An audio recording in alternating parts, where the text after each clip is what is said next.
Let's learn about using QuiltPaper app to make accurate DIY English paper piecing templates.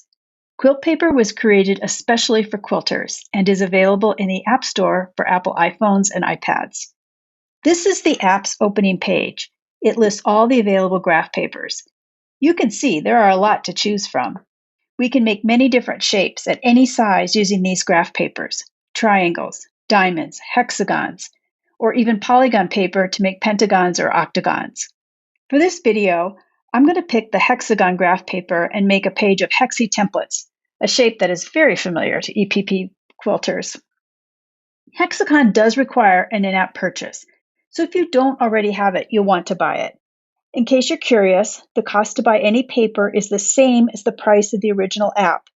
It's worth mentioning that once you have bought 5 additional papers, all the papers become unlocked and you'll never pay for any new papers if they are added. A tap on hexagon opens that paper. I'll tap the plus to open the edit page and start the process to create a paper with templates. Every graph paper opens the same way with a large default layout to start and the toolbar on the right. The first tool on the toolbar is highlighted, so a tap anywhere will open it. This tool lets me adjust the size of the hexagon to what I need for my project.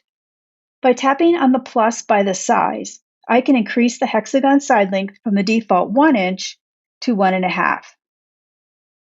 I could also change the size by tapping in the box to bring up the keyboard. Now that I have the size of the hexagon set to what I need, I can adjust the layout so it is ready to share to a printer or cutting machine. First, I'll adjust how the hexes are organized on the page. QuiltPaper gives options to make the layout that fits how you like to work, and that can be changed from project to project. I can see that the way this paper is currently laid out, it is perfect for laser cutters or other cutting machines, but it will be a bit challenging for cutting them out by hand. I can make an adjustment for hand cutting by changing just 2 settings. Put the hexes side by side and change the orientation. Now I've converted this layout into one that is easier to cut out by hand. Next, I want to make it easier to accurately cut these shapes, so I'll adjust the line weight setting from medium to thin. Since I'm making templates, there's no reason for the template lines to be a color, and I can save the color inks on my printer by switching to a black line.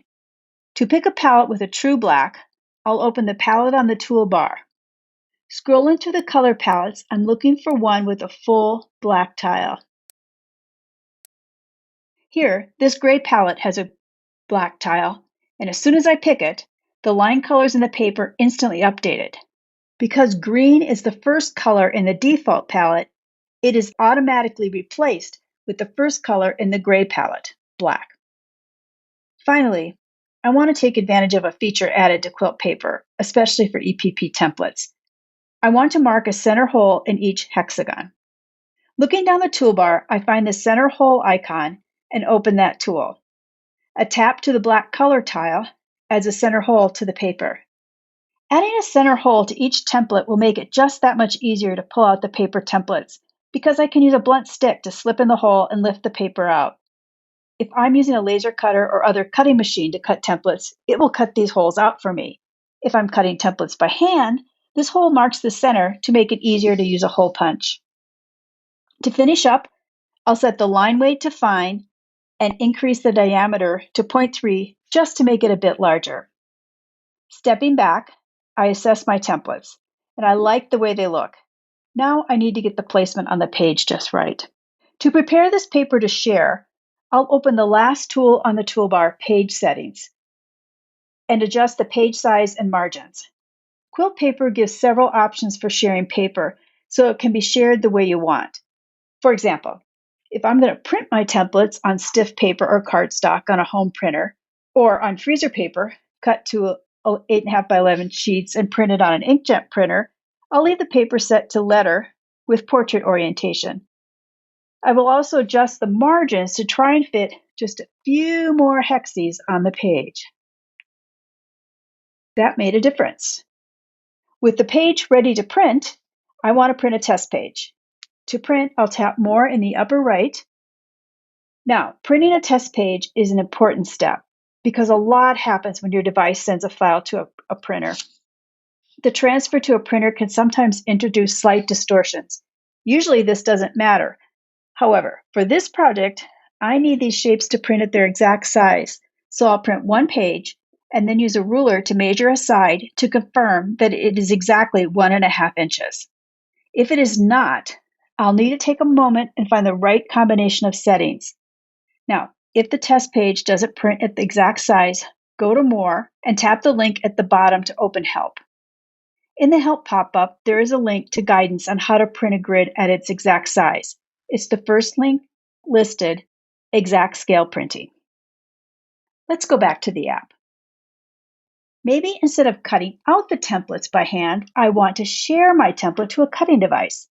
In this case, I want to switch from a standard to a custom page size and set the size of the paper to fit the device.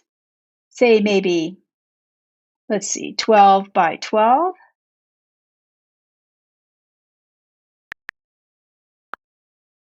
Or 12 by 24, for example. I can also adjust the margins to fit the device requirements. Before we go on, I'm going to switch back to a standard paper size. Now, to share a file rather than print a page of templates, I'll tap More again in the upper right and find the options to share to a PDF or SVG.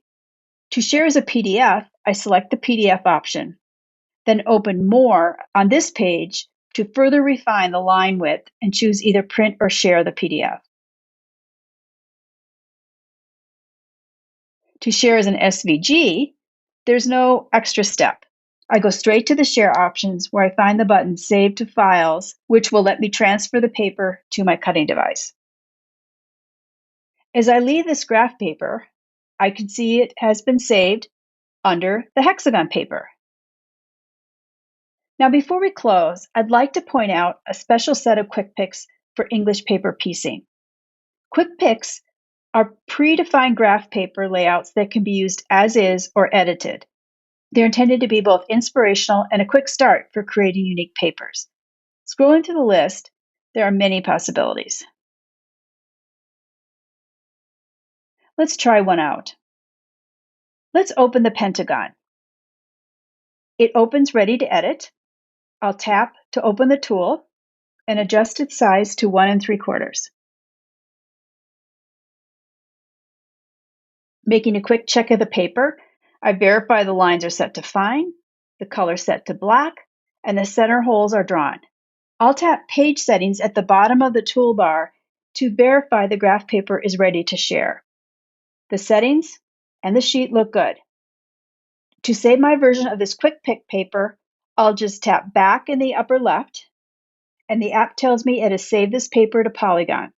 I tap back again, and Polygon has a red badge in the upper right, indicating that the new paper I created was saved to Polygon. Opening Polygon, I can see my new paper is listed.